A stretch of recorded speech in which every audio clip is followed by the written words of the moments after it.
Coucou, je m'appelle Laura Santa sur le forum, et je suis votre tutrice de maïeutique. Aujourd'hui, on se retrouve ici pour votre premier cours avec moi, qui porte sur les sécrétions hormonales placentaires. On y va.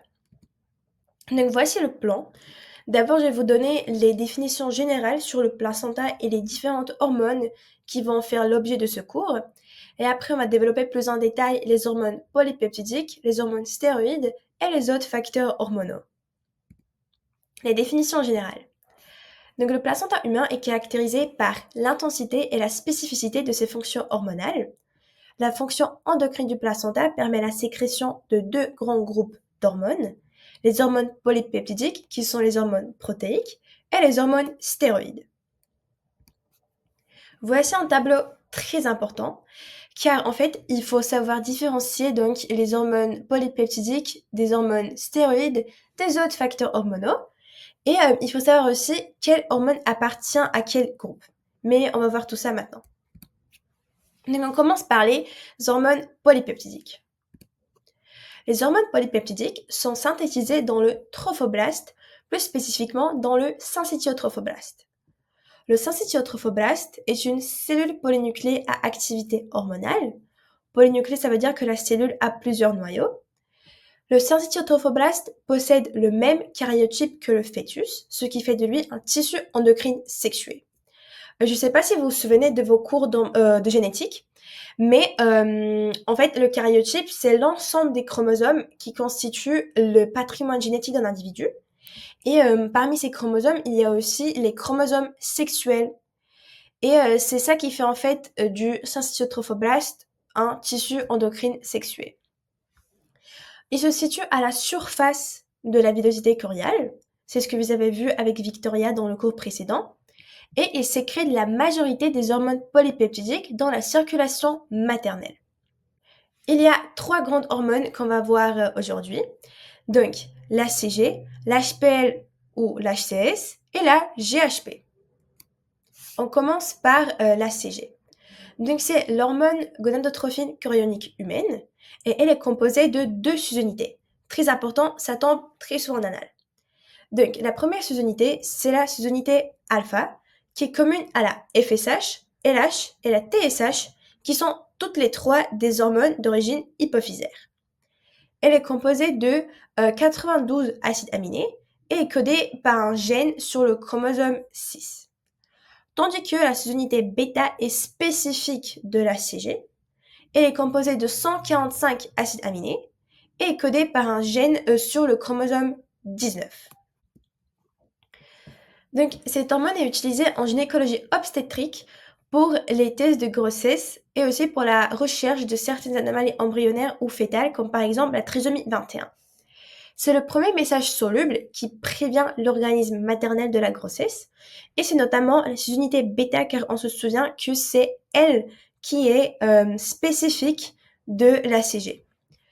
Le corps jaune ovarien cyclique est transformé par cette hormone en corps jaune gravidique, ce qui permet le maintien de la sécrétion ovarienne de progestérone pendant 6 semaines de grossesse, donc 8 semaines d'aménorrhée. Ainsi, ce signal de départ est extrêmement important pour permettre le maintien de la grossesse dans un premier temps. Donc à chaque fois quand vous allez voir sur une diapo, ce signe-là, ce petit calendrier, ça veut dire que justement on va parler de l'évolution de cette hormone au cours de la grossesse. Donc en ce qui concerne la CG, elle est synthétisée dès le 7e jour après la fécondation, donc dès l'implantation qui a lieu aux alentours du 6e et du 7e jour. Donc puis ces concentrations vont augmenter progressivement pour atteindre un pic à la 12e semaine d'aménorrhée, donc à la 10e semaine de grossesse. Après, il y a une diminution au 3e mois, suivie d'une stagnation.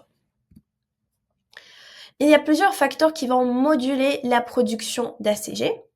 Il y a notamment l'AMPC qui agit sur le niveau de transcription, le GF qui influence les taux de sous-unités et leur stabilité, la formation de syncytiotrophoblaste qui est une boucle autocrine. Et après, il y a aussi d'autres facteurs comme par exemple les facteurs de croissance comme l'activine et l'inhibine, les cytokines comme l'IL1 et l'IL6 et les stéroïdes comme la progestérone ou encore les glucocorticoïdes. On passe maintenant à la deuxième hormone polypeptidique qui est l'HPL ou l'HCS. Donc c'est l'hormone lactogène placentaire, autrement dit l'hormone chorionique somatomamotrophique. Et cette phrase, elle est vraiment très importante car elle tombe juste comme ça en anale, donc il faut la connaître vraiment par cœur.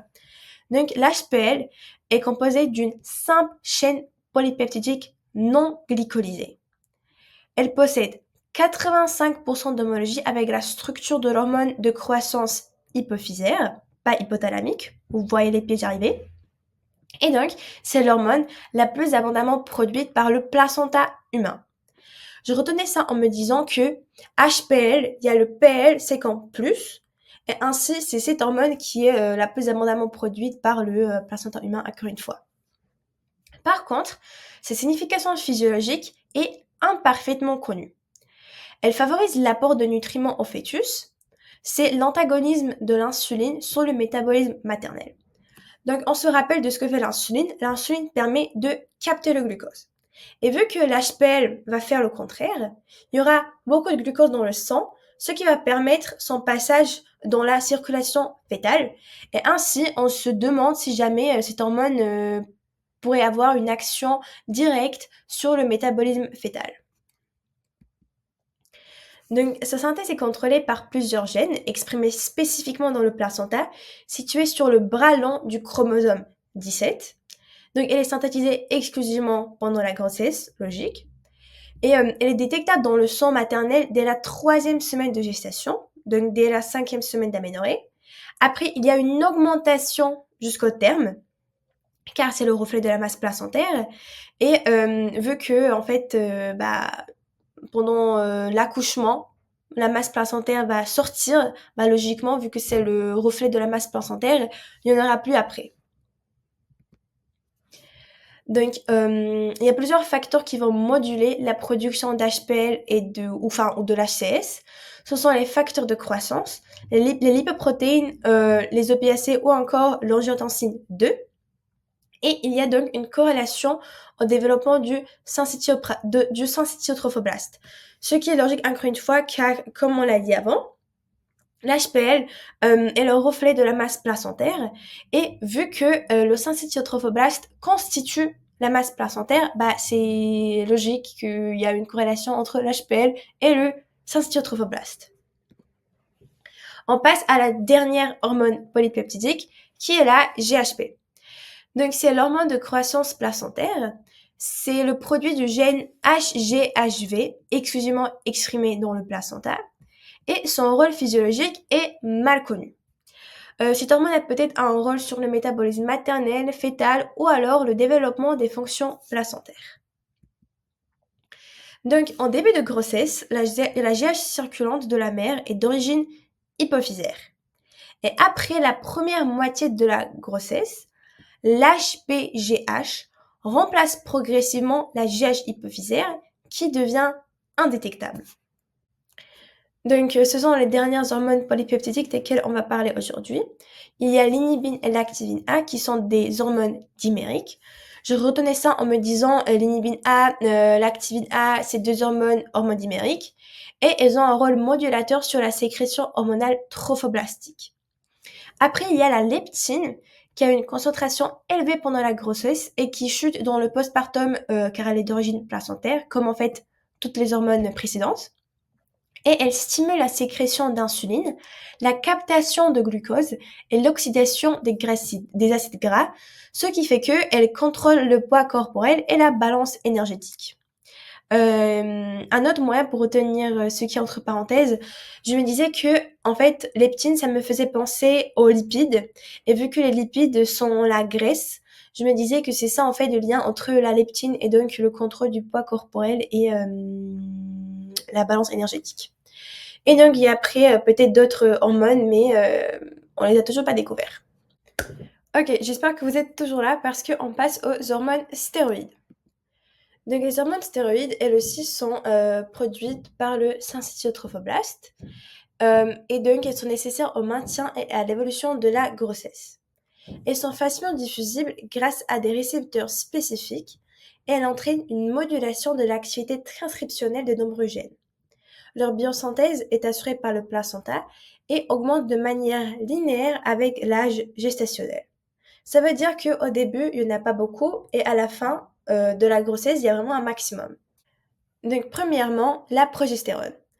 Durant les 6 premières semaines de grossesse, donc durant les 8 premières semaines d'aménorrhée, la production de progestérone est essentiellement effectuée par le corps jaune gravidique grâce au signal émis par l'ACG. C'est ce qu'on a vu tout au début du cours. Ensuite, le placenta prend le relais avec la mise en place progressive dans le syncytiotrophoblast des différentes enzymes de la stéroïdogénèse. Donc d'abord, c'est le corps jaune gravidique qui s'occupe de tout le travail, et ensuite c'est le placenta avec les enzymes de la stéroïdogénèse qui prend le relais. Donc les œstrogènes. La synthèse d'œstrogènes est assurée par l'activité de la surrénale fétale et non pas de la surrénale maternelle, qui augmente progressivement durant la grossesse. À terme, la surrénale fétale assure 40% de la production d'ostérone, 40% de la production d'œstradiol et 90% de la production d'œstriol. Donc je me disais que ostérone, c'est comme, il y a le on, c'est comme one, donc 1. Ostradiol, c'est comme 2. Et ostriol, c'est comme 3. Et ainsi, c'est l'ostérone et l'ostradiol qui vont avoir les pourcentages les plus bas et l'ostriol qui va avoir le pourcentage le plus grand. Le rôle reste encore incertain, même si la progestérone est absolument nécessaire au bon déroulement de la grossesse. Les œstrogènes induisent l'expression des récepteurs à la progestérone dans le muscle lisse utérin. Et elles peuvent stimuler in vitro la production de progestérone par le syncytiotrophoblast. Donc, elles sont synthétisées à partir de la 8e semaine de grossesse, donc de la 10e semaine d'aménorrhée. On fait attention, on ne confond pas la progestérone avec les œstrogènes, car la production la synthèse de la progestérone commence à la 8e semaine d'aménorrhée, mais donc à la 6e semaine de grossesse. Donc ça, on fait bien la différence. Voici un schéma que je ne vous demande pas de le maîtriser maintenant, mais il y a quand même des questions qui tombent le jour du concours. Donc là, pendant les premiers examens blancs et les premières séances tuts, je ne vais pas vous poser des questions là-dessus, mais vers la fin du 2e semestre, il faudra quand même connaître ce tableau et je vais vous faire une fiche à part pour donc bien comprendre comment ça fonctionne. Mais donc, ce qu'il faut retenir à ce moment-là, c'est que le placenta est une glande endocrine incomplète, d'où le concept d'unité fœtoplacentaire avec donc ce schéma, car on voit bien qu'il y a le compartiment maternel et après il y a le placenta et le fœtus. Ainsi, le placenta joue un rôle d'interface majeure entre la mère et le fœtus. Donc c'est vraiment juste ça que je vous demande de savoir. Tout ce schéma avec toutes ces hormones et toutes ces transformations, ça sera plus tard. Et la dernière partie, on passe donc aux autres facteurs hormonaux. Donc le placenta est dépourvu de nerfs. Si je vais commencer à vous parler d'un nerf qui se situe dans le placenta, c'est faux, parce qu'il n'y en a pas. Mais par contre, le placenta contient des neuropeptides qui sont similaires à ceux retrouvés au niveau de l'hypothalamus, de l'hypophyse ou encore du tractus digestif. Au niveau du syncytiotrophoblast, on retrouve des facteurs solubles spécifiques des cellules endothéliales, comme par exemple les endothélines, les nitriques oxyde synthase qui produisent l'oxyde nitrique. Le placenta et les membranes fœtales sécrètent de la CRH qui joue un rôle dans le déclenchement de l'accouchement. Et le placenta est le siège d'expression de nombreux facteurs de croissance tels que les IGF ou encore les cytokines. Conclusion, le placenta est un lieu où se déroulent de multiples productions. Donc, il y a les hormones polypeptidiques de type hypophysaire, comme l'ACG ou encore l'ACTH. Il y a aussi les hormones polypeptidiques de type hypothalamique, comme la GnRH ou encore la CRH. Et c'est pour ça aussi que j'ai mis la CRH sur la diapo précédente dans cette couleur-là, car c'est une hormone polypeptidique. Et pour retenir que c'est GnRH et CRH qui font partie des hormones polypeptidiques de type hypothalamique, en fait, je retenais que RH, ça allait avec hypothalamique. Et finalement, il y a donc aussi les hormones stéroïdes de type ovarien, comme la progestérone ou les œstrogènes. Le placenta possède donc un rôle d'interface majeur entre la mère et le fœtus, Cependant, de nombreux éléments inconnus persistent. Bravo, je vous félicite. C'est fini pour ce cours-là et on se retrouve pour le prochain. Bisous!